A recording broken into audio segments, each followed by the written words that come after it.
Também, amados, quero apresentar à igreja. Nós temos aqui um casal, a irmã Elizabeth e o seu esposo. Onde estão os nossos irmãos? Por gentileza, que ele fica. Ali está a irmã Elizabeth. O Moacir está aqui, pastor, muito obrigado. Obrigado. Irmã Elizabeth, irmãos, é uma cooperadora da nossa igreja já há alguns anos. Estava até então congregando ali no setor de Barueri. Trouxe a sua carta, aliás, eles trouxeram a carta de transferência de setor.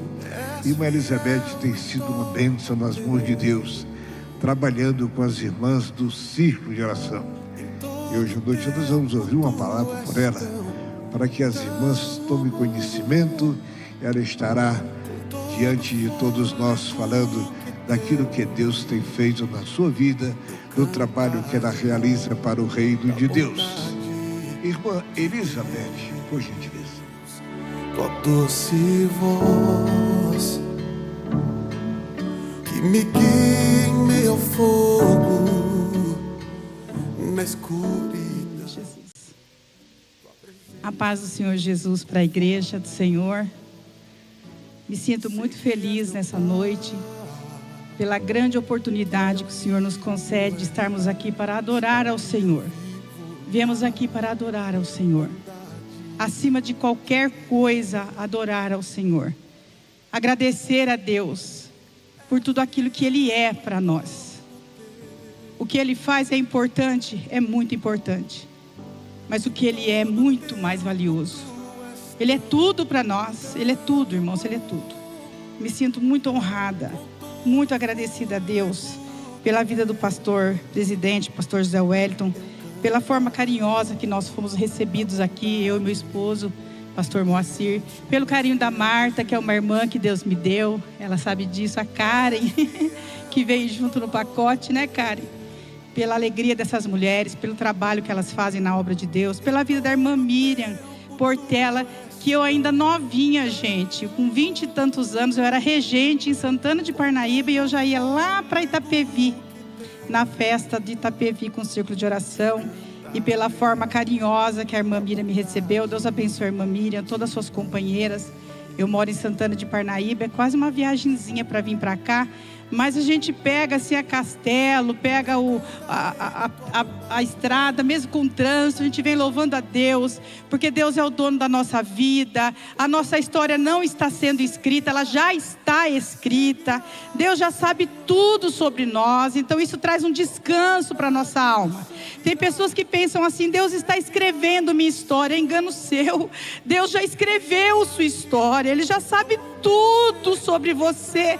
Não há nada na sua vida, nem no que passou, nem no que virá, que Ele já não tenha conhecimento. Então isso traz descanso para a alma da gente, saber que Deus tem o controle da nossa vida, Deus tem o controle da nossa história. Isso é muito bom. Irmãos, eu aceitei Jesus. Eu vou falar um pouquinho, já vou ler um trecho da palavra do Senhor que Deus colocou no meu coração, mas o pastor me deu oportunidade, e muitos irmãos podem me ver e falar: de onde veio essa mulher? Jesus me amou, Jesus me buscou ainda no ventre da minha mãe. Todos nós que estamos aqui, pode ter certeza absoluta que o Senhor já havia te separado e escolhido antes da fundação do mundo. Ninguém está aqui por um acaso, ninguém veio porque alguém convidou ou porque faz parte de um departamento. Não, você está aqui porque era propósito de Deus que você estivesse aqui. E antes que o mundo existisse, Deus já sabia a respeito da sua vida e já te salvou lá atrás. Você nem sabia que era amada, que era escolhido, e Ele já sabia. E quando o Senhor me salvou, eu tinha 9 anos de idade. Achava que não precisava de Jesus. E há quem pense que as crianças não podem ser evangelizadas.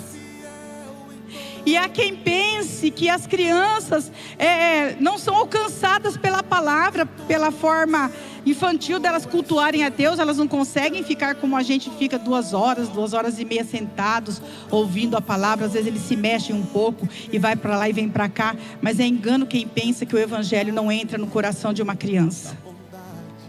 Eu ainda estava dentro de uma igreja católica com 9 anos de idade. Eu já cantava no coral da igreja com 9 anos de idade. Eu não podia cantar naquele coral porque eu era muito pequena, mas eu fazia questão de cantar. Eu fazia questão de sair nas procissões. Eu fazia questão de fazer o tapete do Corpus Christi naquela cidade. Eu fazia questão de ir no catecismo com 7 anos de idade. Eu não sabia ler, não sabia escrever. Mas havia uma chama, um amor pelas coisas de Deus. E mesmo lá, no desconhecido, mesmo lá, onde alguém pensa que Deus não vê as pessoas lá dentro, o Senhor já tinha me escolhido a minha família desde lá. E Ele nos tirou de lá, em um culto de ensino. Pastor Antônio Cândido foi o nosso primeiro pastor, um pastor muito severo. E no culto de ensino não podia entrar pessoas não crentes. E naquele dia a nossa vizinha resolveu chamar a minha mãe. E chamar para ir para o culto de ensino, não podia entrar. E quando nós chegamos lá na igreja, uma congregação pequenininha em Santana de Parnaíba, que chegamos na porta, nós fomos barrados. E aí veio a notícia: vocês não podem entrar, porque é culto de ensino. Irmãos, falou que não podia entrar, começou a chorar todo mundo. Chorou minha mãe, chorou eu, chorou. E começou aquele chororô. Já viu aquela passagem daquela mulher viúva que ficou ali importunando o juiz até que ele fizesse justiça? Nós fizemos isso na porta da igreja. Foi um chororô total e o pastor deixou entrar. Deixou entrar e nós assistimos o culto. E quando ele perguntou quem queria aceitar Jesus, com 9 anos de idade, você não tem muita noção de quem é Jesus, quem é Deus. Mas na mesma hora eu tenho certeza que foi o Espírito Santo de Deus, porque é o Espírito Santo de Deus que convence o homem e a mulher do pecado. Ele levantou os nossos braços. E eu saí correndo com as minhas irmãs no meio da igreja, um corredorzinho de 4 metros. Pensa, saí correndo, queria pular no colo do pastor. Tamanho era o gozo e a alegria da salvação em aceitar Jesus como Salvador. E todos os dias para ir para a escola, eu passava pela Matriz de Santana. Olha a situação da criança, gente. Aonde abundou o pecado, superabundou a graça. Nós não estamos aqui porque queremos, nós estamos aqui porque fomos alcançados pela graça. Foi pela graça. Passava pela Matriz, tomava a bênção do padre antes de entrar para a sala de aula às 7 horas da manhã. Na terça-feira que eu me converti ao Senhor, na quarta-feira fomos para a escola. Quando eu fui passar pela frente da Matriz, que o padre veio me cumprimentar, eu falei para o padre: virei crente. Porque era virar crente mesmo. Era virar. A gente falava assim: virei crente. Como assim? Não faça isso, minha filha. Isso aí é uma lavagem cerebral. E eu não queria nem saber. O gozo da salvação estava aqui dentro. Eu não sabia explicar. E essa mesma chama, essa mesma alegria, ela arde no meu coração. E eu sei que arde no seu coração também. E é por isso que você está aqui. E eu falei para o padre: não, eu virei crente. Você não vai vir mais para o catecismo, não, eu virei crente. E virava crente mesmo. A família se afastava. Todos os nossos familiares se afastaram de nós. Todos os parentes, tios. Parecia que a gente tinha lepra. Ninguém queria chegar perto. E era bom que não chegasse mesmo, porque se chegasse, a gente falava de Jesus. E com certeza o Espírito Santo convencia do pecado. Hoje quase toda a minha família serve a Deus, mas naqueles dias, foi dias muito difíceis. E aprendi a servir a Deus assim, a adorar ao Senhor, a servir ao Senhor com alegria, sabendo que a nossa vida aqui é passageira. Glória a Deus. E aos 16 anos, quando eu me casei, eu já entrei no círculo de oração. Fazem 38 anos que eu sirvo a Deus no círculo de oração. Fazem 30 anos que eu canto no coral do Belém com as esposas de pastores. Eu vinha com as minhas crianças escondidas. Às vezes a irmã Edna falava assim: não traga criança no coral. E eu falava: ai meu Deus, eu escondo eles. Ela nem sabe disso, estou confessando isso, não conta para ela, gente. Lucas piquititico, Débora piquititica, eu colocava no meio das pernas no banco, falava: vocês não podem abrir a boca porque a mãe Edna é brava. Eu falava para ele, se vocês falarem alguma coisa, ela vai tirar a mãe do coral. E vinha de trem, de metrô, andava a pé, e chegava aqui, ensaiava os hinos, e cantava com aquele gozo na alma, porque eu estava cantando para o Rei dos Reis, e Senhor dos Senhores, glória a Jesus. Então é muito bom servir a Deus, irmãos. Eu tenho alegria de servir a Deus, seja aqui, seja onde for. Não tem lugar ruim para crente que tem certeza da salvação. Não tem igreja ruim para quem confia no Senhor. Não tem distância, não tem barreira, não tem.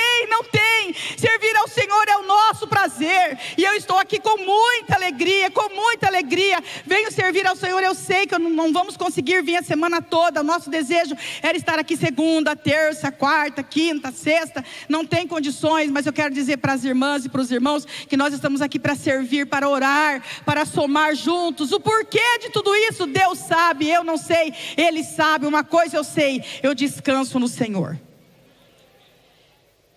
Para o nosso coração, um conselho da irmã Maria.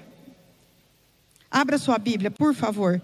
Já vou caminhar aqui para encerrar minhas palavras. Quero agradecer demais, pastor, presidente, por essa oportunidade que ele me concedeu, muito grande da parte de Deus.